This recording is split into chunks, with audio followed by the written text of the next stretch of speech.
श्रीहरिप्रेरणया श्रीहरिप्रीत्यर्थं श्रीगुरुभ्यो नमः। श्रीहरये नमः।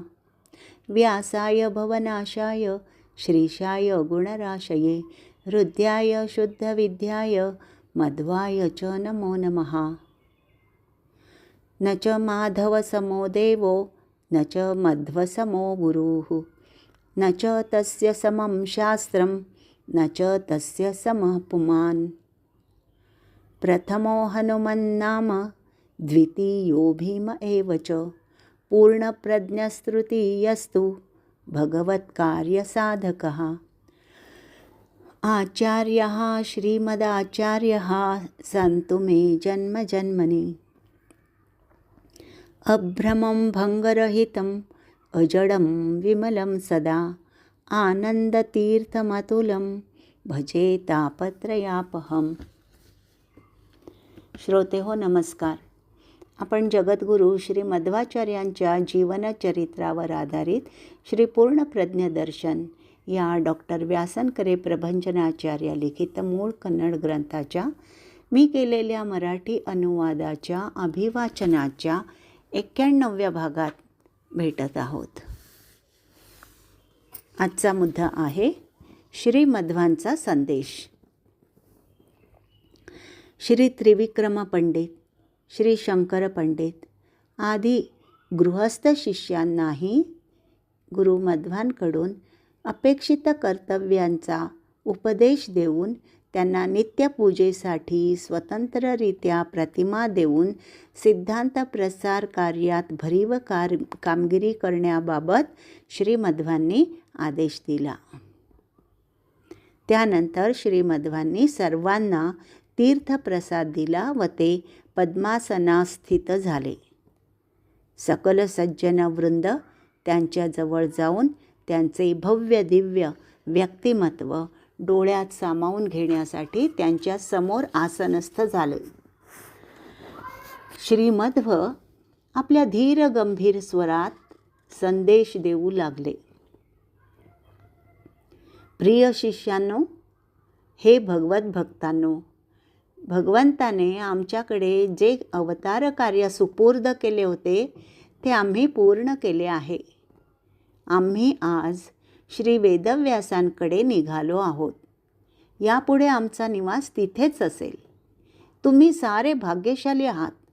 कोटी कोटी वर्षांच्या साधनेचे फलस्वरूप असणारे वैष्णव जन्म तुम्ही सार्थ केले आहे. तत्वज्ञानाचे संपादन करण्यापेक्षा श्रेष्ठतम असे अन्य दुसरे कर्तव्य नाही. नित्य नैमित्तिक असणारी सकल कर्तव्य कर्मे श्रद्धापूर्वक आचरणात आणावीत व ती भगवंतास समर्पित करावीत. कोणत्याही प्रतिफलाची कधी आशा बाळगू नये. सकल कर्माचे मुख्य फल म्हणजेच ज्ञान आणि भक्ती आहेत. सकल कर्मामागे केवळ श्रीहरिप्रेम संपादन करण्याचाच हेतू असावा.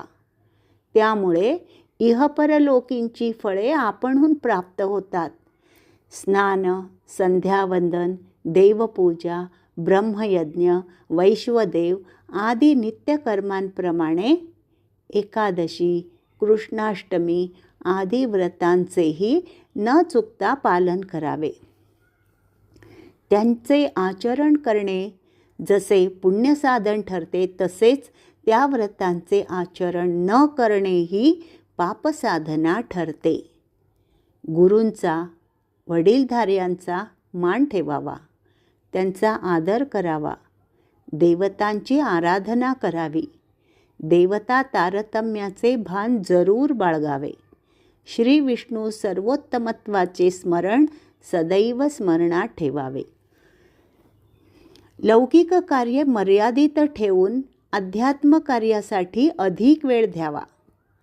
लौकिक सीमित असून अध्यात्म अमित असावा.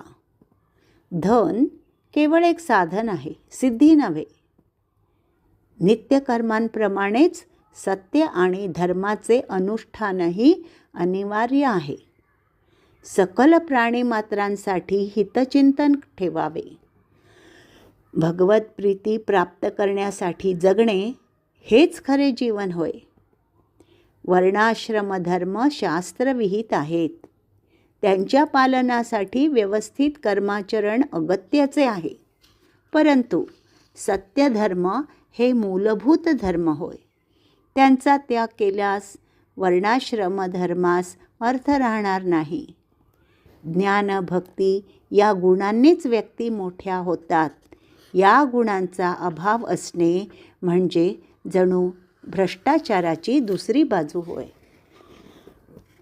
काम, क्रोध, असूया आदी दोषांमुळे व्यक्तित्वाचा विकास खुंटतो. त्यास बळी न पडता निर्मल मनाने भगवंताची आराधना करा. देवधर्मादींना न मानणाऱ्या मतांचे विमर्शन करून ती मते अग्राह्य आहेत म्हणून समर्थन करा. परंतु व्यक्तिनिंदा, स्वप्रतिष्ठेला बळी पडू नका. परमत निराकरणाचा उद्देश सन्मत स्थापनेसाठी, परंतु केवळ दूषणे देण्यासाठी नसावीत. त्यामुळे जन सन्मार्गे येण्यास प्रयत्नशील सहाय्यकारी व्हावे. दुर्जनांच्या दुर्विचारांच्या मोहास बळी न पडता जनपतनाच्या मार्गे जाणार नाहीत हे पाहणे, त्यासाठी जागृत राहणे आवश्यक ठरते. हेच सत्सिद्धांत बोधन होय. सर्व काळी, सकल कर्मात, सर्व स्थळी, सर्व स्वामी भगवंताची आराधना करणे हाच सकल वर्णाश्रमीयांचा परमधर्म आहे. सर्व स्वामी भगवंताची आराधना म्हणूनच अत्यंत महत्त्वाची ठरते. ज्ञानकार्यासही श्वासोच्छवासा इतकेच महत्त्व आहे. श्वासोच्छवासाचे जीवनात जितके महत्त्व आहे तितकेच महत्त्व ज्ञानकार्यासही आहे. म्हणून ज्ञानाला श्वासा इतकेच महत्त्व द्या. त्याचे फल म्हणून शाश्वत सुख म्हणजेच मुक्ती प्राप्त होईल. मुक्ती प्रदान करणारा साक्षात भगवंत नारायण होय.